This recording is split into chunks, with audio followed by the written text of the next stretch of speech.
ये कहानी एक छोटे लड़के मोरी की है जो अपनी माँ को देखने का सपना देखता है। एक ऐसी माँ जिसे उसने कभी नहीं देखा। उसे नहीं पता कि वह कैसी दिखती है, कहाँ है, या वह उसे कभी मिलेगा भी या नहीं। लेकिन उसका दिल उसे बताता है कि उसे ढूंढना चाहिए। अपनी माँ की तलाश में वह अकेले ही एक अजीब और खतरनाक दुनिया में निकल पड़ता है। ये दुनिया इंसानों से ज्यादा राक्षसों और अजीब जीवों से भरी है। अब कहानी शुरू करते हैं। एक अंधेरे कमरे में कई सैनिक कुछ खोज रहे हैं। उनके हाथों में बंदूकें हैं और वे उन्नत तकनीक से लैस दिखते हैं। वे हर कोने को ध्यान से देखते हैं। एक सैनिक एक खास मशीन से पूरी जगह स्कैन करता है। फिर अचानक वे उसे ढूंढ लेते हैं। एक छोटा सा बच्चा, लेकिन यह कोई साधारण बच्चा नहीं था। उसके बाल बहुत लंबे थे। उसके हाथ पैरों पर पुराने घाव थे। जब उसने सैनिकों को देखा तो उसकी आंखों में डर और गुस्सा दोनों आ गए। वह जोर से गरजता है जैसे कोई जंगली जानवर। वह भागने की कोशिश करता है, लेकिन सैनिक बहुत तेज थे। उन्होंने बिना कोई गोली चलाए एक जाल उसके ऊपर फेंक दिया। बच्चा फंस गया। अब हम एक रोशनी से भरा कमरा देखते हैं। एक नर्म बिस्तर, एक कंघी और एक खिड़की जिससे धूप अंदर आ रही है। वही बच्चा अब बिस्तर पर लेटा हुआ है। सूरज की हल्की गर्मी उसके चेहरे पर पड़ती है, जिससे उसकी आंखें खुल जाती हैं। वह धीरे धीरे उठता है और हैरानी से इधर उधर देखता है। उसके लंबे बाल अब छोटे हो चुके हैं। शायद सैनिकों ने काट दिए थे। उसे कुछ समझ नहीं आता, ये जगह कहाँ है। फिर हम देखते हैं ये एक अनाथालय है। यहाँ उन बच्चों को लाया जाता है जो युद्ध में अपने माता पिता को खो चुके हैं। यहाँ उन्हें खाना, कपड़े और रहने के लिए एक सुरक्षित जगह दी जाती है। लेकिन मोरी इस जगह को अजनबी महसूस करता है। अकेलापन। मोरी अक्सर अकेला बैठा रहता है, कभी एक पहाड़ी पर, कभी खुले आसमान के नीचे। वह ज्यादा किसी से बात नहीं करता। वह बस सोचता रहता है, मैं यहाँ क्यों हूँ। नए दोस्त। एक दिन कुछ छोटे बच्चे उसके पास आते हैं। तुम हमारे साथ खेलोगे? वे मुस्कुराते हुए पूछते हैं। मोरी चुपचाप उनकी ओर देखता है। उसके चेहरे पर कोई हाव भाव नहीं था। फिर अचानक उसने अपनी आंखें झुका गईं। एक खिड़की से देखती लड़की। इसी बीच अनाथालय की एक खिड़की से एक लड़की उसे देख रही थी। उसकी एक टांग में चोट थी। उसने अपनी सहेली से पूछा, क्या वह लड़का बोल सकता है? सहेली ने धीरे से सिर हिलाया। नहीं, उसने अभी तक बोलना नहीं सीखा। लड़की ने धीमे से मुस्कुराते हुए कहा, वह तो बिल्कुल मोगली जैसा है। कुछ समय बाद एक दिन अनाथालय के बच्चों को उनके स्पॉन्सर्स की चिट्ठियां मिलती हैं। हर कोई बहुत खुश था। मोरी बस खड़ा होकर देख रहा था। वे सब इतने खुश क्यों हैं? तभी अध्यापिका उसके पास आती है और कहती है, मोरी, तुम्हारे लिए भी एक चिट्ठी आई है। मोरी चौंक जाता है। मेरे लिए? लेकिन किसने भेजी? वह धीरे से चिट्ठी पकड़ता है। ठीक उसी समय उसकी दोस्त, वह लड़की जिसके बाल नारंगी थे, वह अचानक रोने लगती है। उसकी आंखों में आंसू छलक आते हैं। यह क्या हुआ? मोरी सोचता है। लड़की जल्दी से भागती है और अपने छोटे से कमरे में चली जाती है। मुझसे दूर रहो। वह धीरे से उसके पीछे जाता है। उसका दोस्त रो रहा था और मोरी नहीं जानता था कि उसे क्या कहना चाहिए। वह उसके पास पहुंचता है, लेकिन लड़की अचानक चिल्लाती है, मुझसे दूर रहो। लड़की का दिल किसी गहरे दर्द से टूट चुका था। वह इतनी उदास थी कि किसी को भी अपने पास नहीं आने देना चाहती थी। लेकिन मोरी इतनी जल्दी हार मानने वालों में से नहीं था। उसने तय कर लिया कि वह उसे हंसाकर ही रहेगा। वह गोल गोल घूमने लगा, जैसे कोई छोटा बच्चा खेलते हुए घूमता है। लड़की अब भी रो रही थी, लेकिन उसे मोरी की हरकत देखकर थोड़ा अजीब लगा। उसने आंसू भरी आंखों से उसे देखा और सोचने लगी कि वह क्या कर रहा है।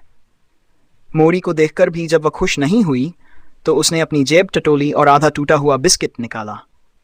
वह मुस्कुराया और वह बिस्किट लड़की की तरफ बढ़ा दिया, यह सोचकर कि शायद इससे वह रोना बंद कर दे। लड़की कुछ पल बिस्किट को देखती रही। यह बस आधा बिस्किट था। क्या यही सब कुछ था जो मोरी के पास था? लेकिन जब उसने मोरी के चेहरे की ईमानदारी देखी तो उसका दिल पिघल गया। उसके आंसू धीरे धीरे कम होने लगे और उसके चेहरे पर हल्की सी मुस्कान आ गई। मोरी के पास देने के लिए कुछ खास नहीं था, लेकिन उसकी कोशिश ने लड़की को यह एहसास दिलाया कि वह अकेली नहीं है। लड़की ने बिस्किट को हाथ में लिया। उसकी आंखों से आंसू अब भी बह रहे थे। वह रुंधे हुए गले से बोली, 7 दिन हो गए, लेकिन मेरी माँ मुझे लेने नहीं आई। शायद उसे लगता है कि मैं दिन गिन नहीं सकती, लेकिन मैंने हर दिन गिना है। 7 दिन बीत चुके हैं और उसने मुझे एक भी चिट्ठी नहीं भेजी। उसकी आवाज़ टूट गई। वह फिर से जोर जोर से रोने लगी। उसकी उदासी पूरे कमरे में भर गई। मोरी, जो अब तक उसे हंसाने की कोशिश कर रहा था, चुपचाप उसके पास बैठ गया। उसने कुछ नहीं कहा, बस उसकी पीठ के पास चुपचाप बैठ गया, जैसे उसे यह दिखाना चाहता हो कि वह अकेली नहीं है। लड़की ने उसे देखा, फिर आंसुओं के बीच हल्का हंस पड़ी। तुम बहुत अजीब हो मोरी, उसने सिसकते हुए कहा। उसके दिल में एक हल्की गर्माहट महसूस हुई, दुख और खुशी के बीच का एक अनोखा एहसास। कुछ देर बाद जब वह थोड़ा शांत हुई तो उसने अपनी आंखें पोंछी। उसने बिस्किट को देखा और हल्की मुस्कान के साथ बोली, मैं इसे नहीं खा सकती, तुम चाहो तो ले लो।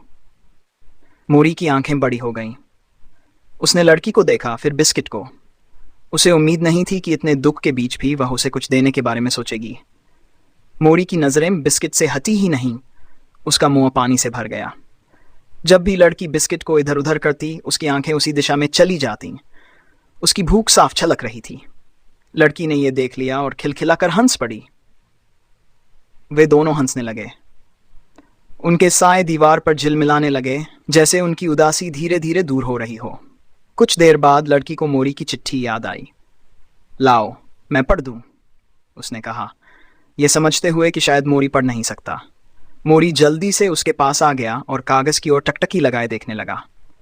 लड़की ने चिट्ठी खोली और पढ़ा, नमस्ते। बस इतना ही लिखा था। लड़की ने हैरानी से भौहें चढ़ा लीं। बस इतना और कुछ नहीं? उन्होंने चिट्ठी को रोशनी में ऊपर उठाकर देखा, यह समझने की कोशिश करते हुए कि उसमें कुछ और लिखा तो नहीं। अचानक लिफाफे से कुछ गिरा और जमीन पर आ गया। मोरी की तेज नजरें तुरंत उस ओर गईं। वह छत से झुककर उसे उठा लिया। वह एक सुंदर नीला फूल था, नाजुक और हल्की रोशनी से चमकता हुआ, जैसे उसमें कोई खास जादू छुपा हो। मोरी उसे देखकर दंग रह गया।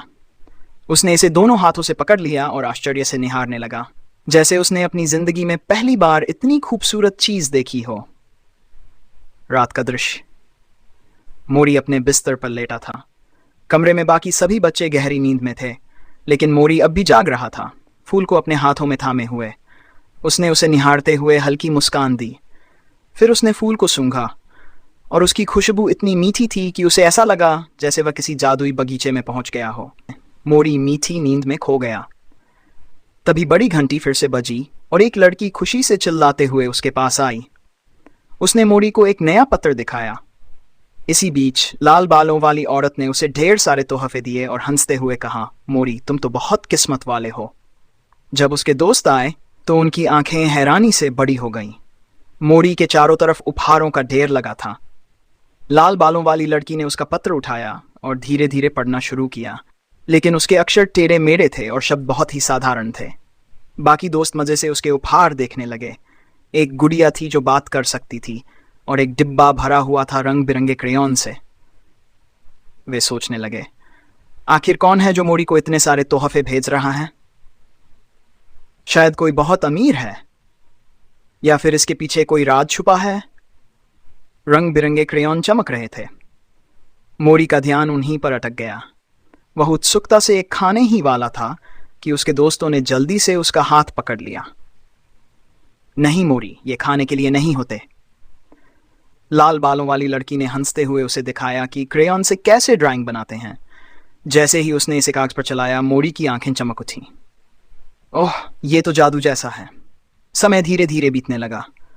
मौसम गर्म था तो बच्चों ने कपड़े धोने में मदद करने का फैसला किया। वे अपनी पैंट ऊपर करके छोटे छोटे पैरों से कपड़े रगड़ने लगे। कुछ तो खेल खेल में मस्ती करने लगे। लाल बालों वाली लड़की को समझ नहीं आया कि इसमें मजा क्या था।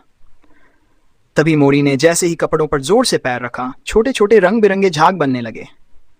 मोरी खुशी से उछल पड़ा, लेकिन अगली ही पल उसका पैर फिसला और वह धड़ाम से बाल्टी में जा गिरा। तभी किसी ने लाल बालों वाली लड़की को पुकारा। उसने मुड़कर देखा तो एक औरत तेजी से दौड़ती हुई आ रही थी। उसकी आंखों में आंसू थे, लेकिन चेहरे पर मुस्कान। औरत ने प्यार से आवाज दी। लाल बालों वाली लड़की कुछ पल के लिए चौंक गई, फिर वह दौड़ पड़ी। उसकी आंखों में खुशी के आंसू थे। उसने अपनी मां को जोर से गले लगा लिया। मां! बाल्टी फिर से उलट गई और पानी चारों ओर फैल गया, लेकिन किसी को परवाह नहीं थी। बाकी बच्चे टकटकी लगाए ये प्यारा नजारा देख रहे थे। मोरी भी बस वहीं खड़ा रह गया। उसकी आंखें बड़ी हो गईं। अगले दिन रिना की आंखें सूजी हुई थीं। वह बहुत रोई थी। उसने मोरी का हाथ थामा और हल्की मुस्कान के साथ कहा, अपना ध्यान रखना और खाना धीरे धीरे खाना, वरना तुम्हारे पेट में दर्द होगा। फिर उसने अपने जूते उतारे और मोरी के हाथ में रख दिए। नंगे पैर मत घूमना, ठीक है? उसकी आवाज़ थोड़ी कांप रही थी, लेकिन तभी उसकी आंखों से फिर आंसू गिरने लगे। उसने जल्दी से मोरी को कसकर गले लगा लिया और रोते हुए कहा, तुम्हें हमेशा खुश रहना है। मोरी भी मुस्कुरा दिया। उसने भी उसे उतनी ही मजबूती से गले लगा लिया। कुछ समय बाद रिना अपनी मां के साथ खड़ी थी। बाकी अनाथ बच्चे उसे अलविदा कह रहे थे। मोरी चुपचाप सब देखता रहा। कुछ कहे बिना वह वापस अपनी पसंदीदा पहाड़ी पर चला गया। रिना के जाने से उसके दिल में एक खालीपन आ गया था, लेकिन फिर भी उसे अकेलापन महसूस नहीं हुआ, क्योंकि उसके पास अब भी वे तोहफे थे जो कोई खास व्यक्ति उसे भेजता था। वह गर्म और मुलायम लबादा जो सूरज की तरह आरामदायक लगता था। वह रंग बिरंगा क्रेयॉन और प्यारी सी गुड़िया जो हमेशा उसे हंसाते थे। वे प्यारे प्यारे पत्र जिनसे जंगली फूलों की हल्की महक आती थी। मोरी ने वह पत्र उठाया और उसकी खुशबू सूंघी। अचानक उसकी पुरानी यादें फिर से ताज़ा हो गईं। उसे वह दिन याद आया जब उसके दोस्त सोच रहे थे कि आखिर ये उपहार भेजने वाला कौन है। मोरी हल्का सा मुस्कुराया। उसका दिल थोड़ा हल्का लगने लगा।